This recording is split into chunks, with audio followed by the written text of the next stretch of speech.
Julie Ann Genter. Thank you, Mr. Speaker. The Prime Minister's defensive reaction to questions this week about New Zealand's status potentially as a tax haven because of our limited disclosure for New Zealand foreign trusts tells us exactly what sort of person he is working for and who he is backing and what sort of leader he is.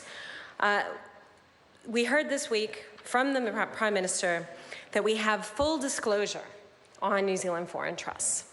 But he and the other members of the National Party are pretty much the only people who will make this claim. When we look at Mossack Fonseca and the huge leak of documents that occurred, we can see that they were recommending New Zealand to wealthy clients because foreign trusts have a tax-free status and light disclosure requirements. So clearly, we don't have full disclosure. We have light disclosure.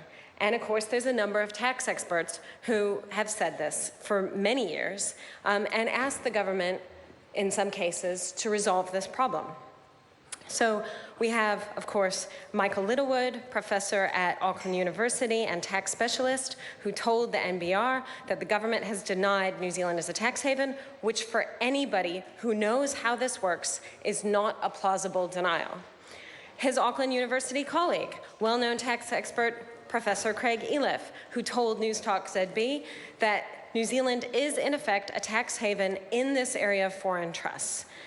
Professor John Preble, an expert in taxation law at Victoria University, who wrote in 2009 that since the enactment of the country's international trust regime in 1988, non-residents have come to rely on New Zealand as a safe haven for their funds, a haven that will not suddenly tax those funds. So over and over again, there are a number of tax specialists who say that it is the case we don't have full disclosure. And yet the Prime Minister comes into the House and insists that we do have full disclosure. That suggests to me that he is not completely honest with the New Zealand public.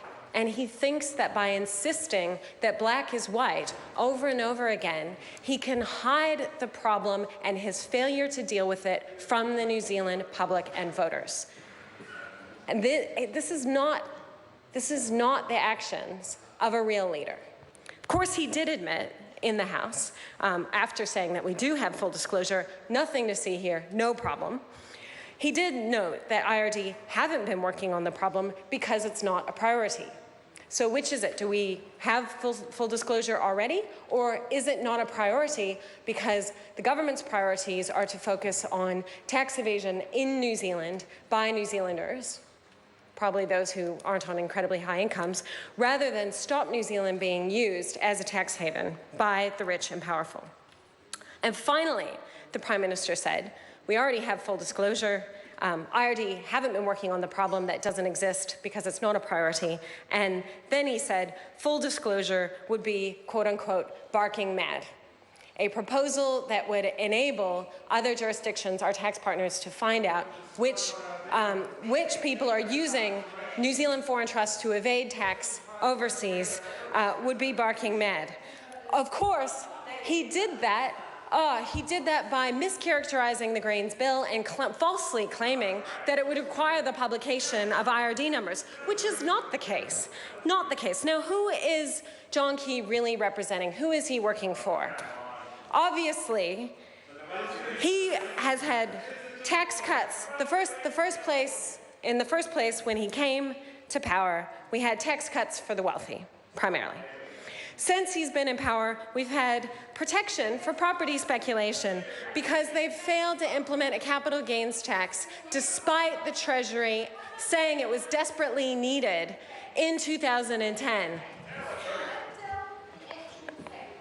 He's been saving landlords money with no minimum requirements for a warrant of fitness standard for rentals.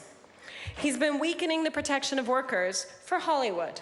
He's been subsidizing oil and gas exploration, wining and dining oil and gas executives, inviting them to rugby games, inviting them to come open up New Zealand shores for pollution, climate pollution. There's such a gap between the rhetoric of this national party and the reality of who they're actually working for. But we can take their actions to see exactly who they are working for